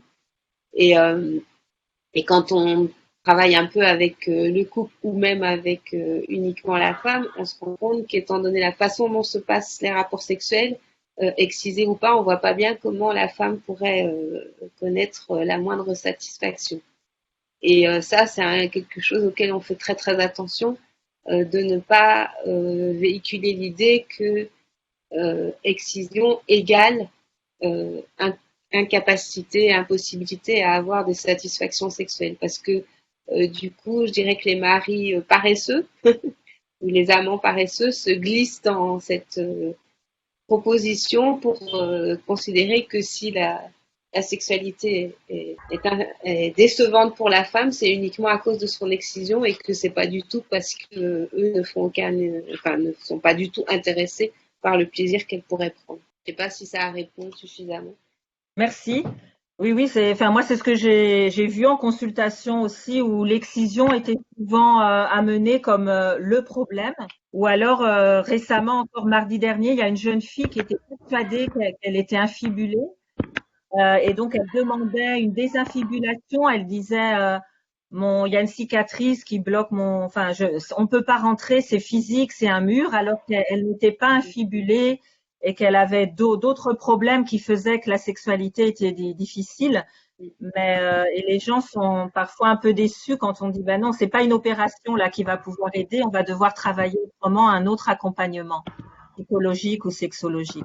C'est pour ça que nous, on commence, on travaille tout de suite sur la sexualité, enfin, on n'est pas les seuls, hein, et la psychologie, et l'entretien psychologique pour justement s'assurer que par rapport à la plainte de la femme, c'est bien l'excision, les séquelles physiques de l'excision qui sont en cause. Merci. Voilà, d'autres réponses aux questions? Oui, peut-être la voix des normes, c'est ça? Voilà, oui. Oui, oui. Alors, c'est vrai que si on pose la problématique de l'excision, c'est qu'effectivement, l'espace est quelque chose de terrible et qui envahit un peu la sphère familiale, qui envahit la façon d'être du couple, qui peut l'envahir. Je pense que c'est la raison pour laquelle, et pas seulement par rapport à tout ce qui est de l'ordre du biologique, mais parce que ça a une incidence réelle sur la sphère familiale et du couple. Et de plus en plus. Il est évident que la moindre allusion à la chose, la moindre allusion fait remonter quelque chose qui bloque la femme. Et moi, mon idée est que les femmes qui ont accès au plaisir sexuel dans l'acte, donc le rapport avec leur conjoint, ces femmes-là savent très bien que l'excision ou pas, c'est pas la question. C'est celles qui ont quelques difficultés à avoir accès au plaisir, parce que j'ai un de mes collègues qui m'a dit que de toute façon, le défi de tout être humain, c'est de faire plaisir à quelqu'un et de se faire plaisir. Alors, la question donc se pose pour les femmes qui n'arrivent pas, n'est-ce pas, à se sentir tout à fait à l'aise par rapport au plaisir sexuel, donné ou reçu, que la question se pose. Les autres femmes, là, je pense qu'elles savent que, elles vont jusqu'à la satisfaction, excisées ou pas, elles vont jusqu'à la satisfaction. Ce qui fait que les femmes quand les couples arrivent avec cette problématique d'excision, n'est-ce pas, il est évident qu'il faut faire la part des choses entre ce qui relève de l'individu, parce que l'excision, ça ne touche que à l'histoire d'un individu. Et donc, c'est à ce niveau qu'il ne faut pas du tout une seconde intrusion du mari dans le vécu, dans le ressenti de son épouse. Il faudrait faire en sorte, en tout cas, sur le plan de l'accompagnement psychologique, de faire cette différence-là, qu'il y a quelque chose qui relève de l'histoire de l'un, n'est-ce pas, et que dans lequel l'autre ne doit pas faire intrusion autrement qu'en facilitant, en améliorant, en recherchant, et faire en sorte que ça aille au mieux. Voilà ce que je voulais dire. Juste pour rebondir, on a des femmes qui se présentaient à Bruxelles dans une autre unité aussi d'accompagnement des femmes excisées, qui demandaient si pour demander la reconstruction du clitoris, fallait être en couple, justement, avec cette idée-là que c'était pour l'autre. Et nous, on dit non, c'est pour vous. Et vous pouvez être seul, vous pouvez ne pas avoir de partenaire femme ou homme en ce moment. C'est pour vous d'abord. Et voilà. Et donc c'est toujours, c'est intéressant ce travail-là, ce recul à prendre par rapport à c'est quoi la sexualité. Je voulais revenir sur la deuxième question là par rapport au métier de psychologue, parce qu'il y a une autre question d'Annalisa, notre psychologue au GAMS, qui se rejoint un peu, c'est voilà, comment on forme les psychologues, ou quand il n'y a pas de psychologue, qui on forme pour prendre en compte la santé mentale. Et de l'autre côté, donc il y a l'offre d'un côté, mais de l'autre, il y a la demande. Comment on fait émerger la demande? Comment au Burkina, en Guinée, dans tous les pays concernés, comment on explique qu'on peut aller voir quelqu'un pour parler aussi de problèmes de santé mentale, de problèmes psychologiques et pas que physiques. Moi, ce qui m'avait marqué dans un article de journal après une excision de plusieurs filles au Burkina, c'est qu'on voyait dans le journal, elles ont été prises en charge, on a arrêté l'hémorragie, on a donné des antibiotiques contre l'infection. Mais après, les gens disaient que dans l'école, lorsqu'elles sont retournées à l'école, Ces filles-là étaient complètement isolées dans la cour de l'école, complètement traumatisées, mais personne ne s'était posé la question, mais au niveau du soutien psychologique, qu'est-ce qui avait été fait? Arrêter l'hémorragie, donner des antibiotiques, ben c'est la partie visible, je dirais. Mais donc voilà, comment on fait émerger au niveau des gens aussi cette demande en disant voilà, j'aimerais déposer ma valise sur la table et parler de ça. Quelqu'un voudrait partager son expérience? Je ne sais pas, Abdoulaye, peut-être au niveau de Paternité médicale Guinée? Ou Marie-Justine, si ta connexion est revenue, Marie-Justine aussi, hein, tu es toujours Oui, avec là, nous. ça va, c'est bon. Oui, je suis là, je suis avec vous. Voilà. Alors, nous, à Fraternité Médicale Guinée, c'est vrai que nous n'avons pas de spécialistes en psychologie, mais à travers nous avons reçu, nous parvenons à gérer le problème psychologique que nos patients ont. Voilà, nous parvenons à discuter avec eux pour comprendre comment est-ce qu'ils se sentent dans leur peau et c'est quoi leur problème afin de trouver les solutions qu'il faut. Mais là, vraiment, donc, comme l'a si bien dit docteur So Abdoulaye, nous n'avons pas cette filière encore dans les différentes facultés, mais nous profitons bien sûr des petites formations au niveau des programmes verticaux, parce que le plus souvent dans les programmes verticaux, on vous donne des formations concernant bien sûr la psychologie, afin de pouvoir répondre aux différents problèmes mentaux des différents patients. Alors, c'est comme ça que nous faisons pour prendre en charge la majeure partie des patients qui viennent nous voir et qui ont parce que là, nous avons un service de santé mentale dans lequel nous recevons plusieurs malades avec un problème de santé mentale, bien qui n'est pas spécialiste, mais il a une formation en psychologie. Est-ce que l'un d'entre vous aimerait répondre par rapport à la santé des accompagnants aussi, des soignants, des accompagnants, enfin, que ce soit aussi au niveau social et juridique, hein, pas que la santé, mais d'une manière générale, voilà, comment on fait, quel impact ça a sur nous aussi?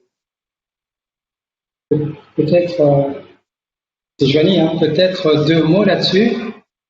Ça peut aller? Oui, vas-y. Oui, peut-être 2 mots là-dessus par rapport à la santé des accompagnants.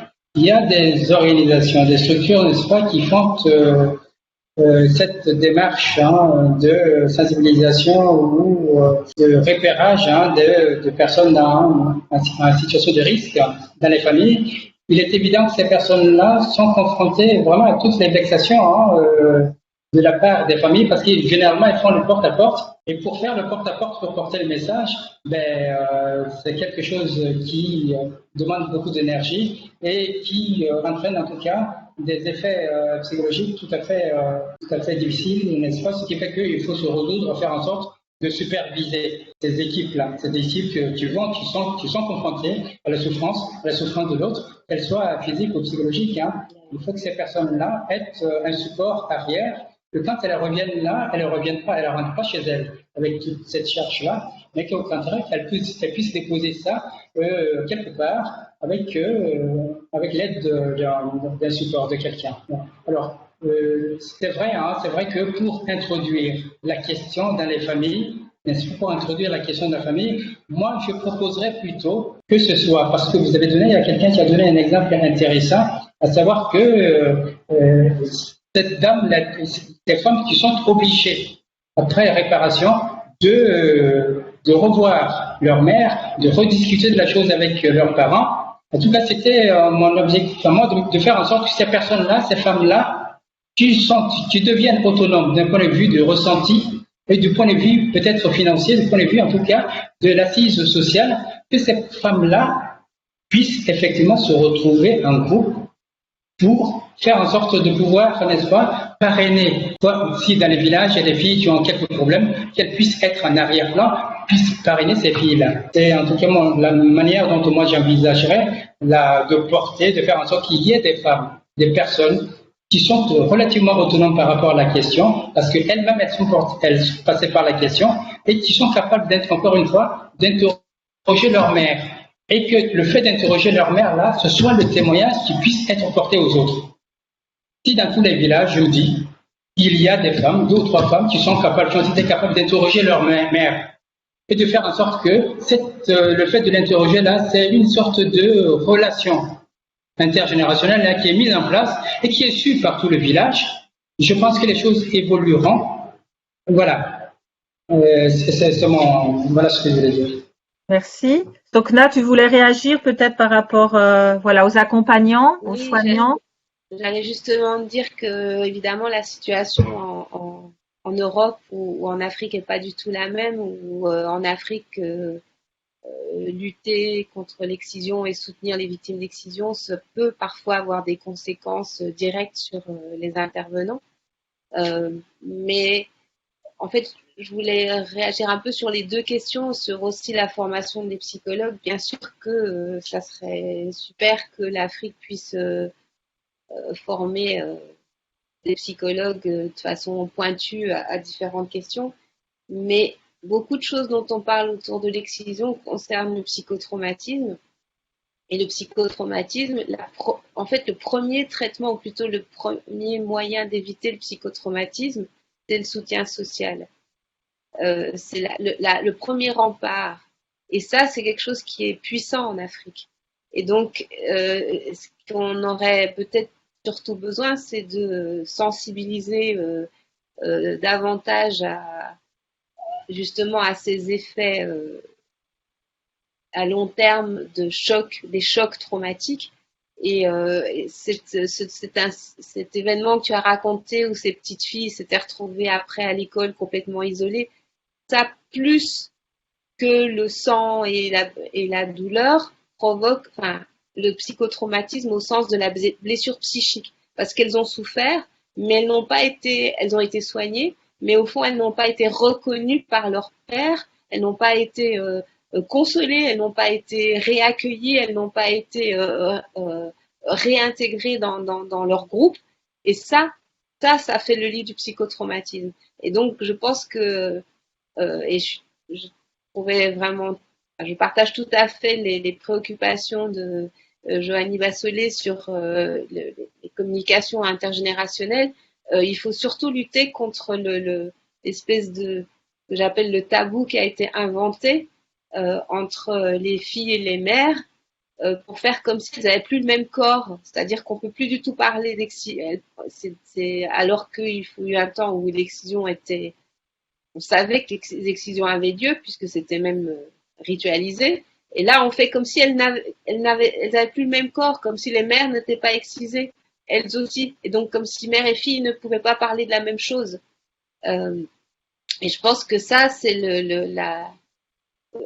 sans arriver à former autant de psychologues qu'il y aurait besoin, plus on travaillera sur justement ces échanges intergénérationnels comme vous en avez parlé et ces soutiens entre à la fois les personnes qui ont été excisées et les intervenants, aussi les intervenants entre eux, plus on va empêcher que se développent les psychotraumatismes. Merci beaucoup. Il y a encore des questions qui arrivent et entre autres, il y avait une question sur l'accompagnement et la prise en charge plutôt des filles mineures parce que c'est vrai, même dans les guides, les lignes directrices médicales, par exemple, au niveau de l'approche thérapeutique, que ce soit physique ou psychologique, il y a beaucoup de choses qui concernent les femmes adultes, beaucoup moins les mineurs. Et donc, il y avait une question, je pense, plus dirigée pour toi, Sokna, dans ton service, par exemple. Est-ce que vous accueillez, ou en France de manière générale, ou en Belgique, voilà, en Europe, les mineurs dans ces services de prise en charge, ces services multidisciplinaires comme à Bicêtre, comment vous faites avec les mineurs? Est-ce qu'elles viennent aussi? On fait entre guillemets comme avec les adultes, au sens à part que on ne, si sur des infibulations on peut proposer une intervention, pas de la réparation clitoridienne sur les mineurs.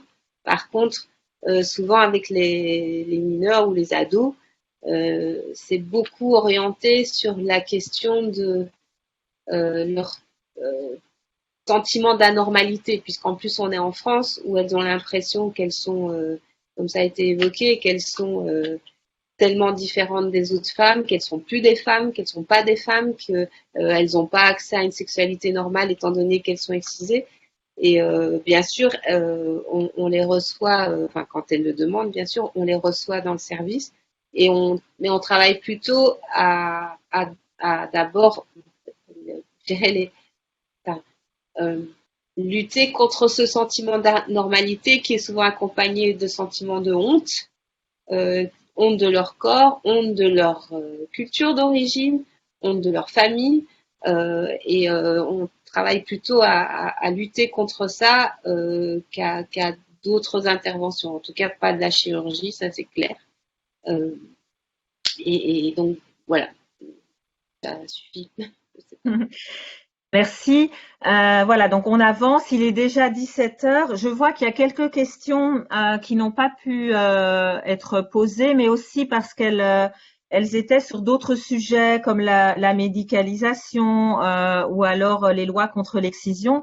Et ça, on vous invite à rejoindre les débats qui ont déjà eu sur la communauté de pratique. Donc, on a eu déjà tout un débat sur les lois, l'application des lois. En Europe et aussi en Afrique ou dans les pays d'origine. On a eu aussi tout un débat sur la médicalisation. Donc, il y avait une question, je crois, de Marie-Jo sur le pourcentage de médicalisation en Guinée et elle est en train d'augmenter. Et on sait qu'en Égypte, on est à plus de 3/4 de médicalisation plutôt par des médecins, mais en Guinée, c'est les sages-femmes. Donc, plus de 30% maintenant des excisions sont faites par des sages-femmes en Guinée. Donc, ça, c'est aussi un rôle, je crois, important pour les associations professionnelles. Mais ça, c'est d'autres sujets. Donc, on vous invite à revoir les synthèses des débats qui ont eu lieu sur les lois, sur la législation et sur la médicalisation qui se trouvent sur le site de la COP. Et donc, je vais passer la parole à Cynthia qui va nous refaire justement juste une petite synthèse ou comment on peut s'inscrire, Cynthia, à la COP. Merci beaucoup Fabienne. En fait, c'est très simple de s'inscrire à la COP. Vous pouvez même visiter. Il y a un lien qui est là, juste sur votre écran. Mais sinon, on va même mettre le lien dans le chat box. Comme ça, c'est beaucoup plus facile. Voilà. Merci beaucoup. Stéphanie a déjà fait. Donc, si vous pouvez avoir accès à notre chat box, il faut cliquer dessus et c'est juste un formulaire qu'on remplit. Comme ça, nous avons vos détails et vous nous donnez la permission de rajouter sur notre groupe. Voilà, c'est ça, c'est comme ça qu'on s'inscrit et vous pouvez partager aussi avec vos réseaux et collègues. Et pour conclure, je ne sais pas si vous avez encore quelque chose à dire, Fabienne, ou on pourrait peut-être fermer cette discussion pour le moment et demander à nos membres de continuer la discussion sur notre Google Group. Vous avez quelque chose à rajouter, Fabienne? Pour moi, voilà, il y a évidemment, c'est dur de résumer tout ce qu'on a dit, hein, mais une des dernières choses qu'elle a dit, Sopna, par rapport à l'importance du soutien social. Quelqu'un disait, Bibiane disait, voilà, c'est dans le chat, c'est important. En fait, on n'a pas besoin d'être psychologue pour donner du soutien social. Et donc, ça veut dire que l'amélioration aussi du bien-être, de manière générale, de la santé mentale, ne passe pas toujours par un psychologue. On a aussi l'approche de groupe. C'est vrai qu'on n'a pas pu en parler aujourd'hui de tout ce qu'on peut faire aussi du soutien par les pairs. Donc, comment des femmes excisées entre elles peuvent s'entraider aussi. Donc, on a encore tout, je pense, un pan de discussion à avoir, mais qu'on peut continuer à avoir sur le Google Group. Donc, je vous invite vraiment à continuer le débat sur le Google Group. Là, on a été un petit peu embêtés par des soucis techniques, mais malheureusement, c'est le live et c'est la réalité des contextes dans lesquels on vit. Que parfois, l'accès au Wi-Fi est pas très bon, mais voilà, j'espère que vous avez pu en profiter. Je remercie chaleureusement tous nos invités et je vous invite à nous rejoindre sur la discussion Google Group. Ça va? Voilà, de la COP. Donc, inscrivez-vous, comme ça vous recevrez toutes les informations. Vous pouvez recevoir des synthèses. Si vous voulez pas recevoir les mails à chaque fois, vous pouvez choisir de recevoir seulement les synthèses des discussions. Oui, voilà. Et donc, ramener toutes les questions, comme ça, on va continuer avec la discussion. Et aussi, nous allons demander à nos autres experts qui étaient là durant la discussion en anglais de faire partie de cette discussion. Et pour finir, en fait, on voulait juste vous dire que c'est ça le lien de notre COP.